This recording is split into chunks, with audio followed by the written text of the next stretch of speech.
Samuel was a man haunted by a specific sin. It was a weakness he fought against daily, only to fall back into its grip time and time again. Each time he fell, he repented with genuine tears, vowing never to repeat it. But the cycle continued, and after years of this struggle, a chilling thought began to consume him. How many times can God forgive the same mistake? He remembered the verse about forgiving 77 times, but in his mind he had far exceeded that number.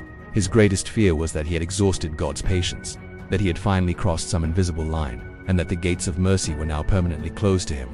So, Samuel started to count. Every slip, every broken promise, every repeated sin was meticulously He convinced himself that God was doing the same, keeping a divine ledger of his unworthiness. His prayers became desperate pleas, not for strength, but just for one last chance. He saw God not as a loving father, but as a cosmic scorekeeper about to declare game over. This paralyzing belief turned his faith into a constant state of anxiety. Broken by the weight of his self-imposed judgment, Samuel sought out an old, wise shepherd.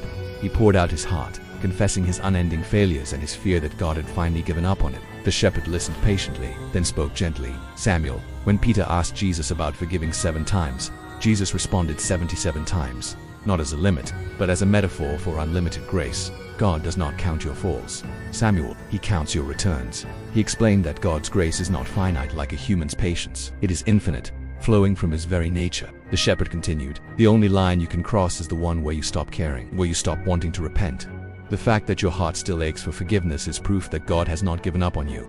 His grace isn't exhausted by your repeated failures, but glorified by your repeated seeking. In that moment, Samuel realized his fear was a lie. God's love was an ocean, not a shallow well. He stopped counting his sins and started counting his blessings, the constant, unwavering invitation to return to grace.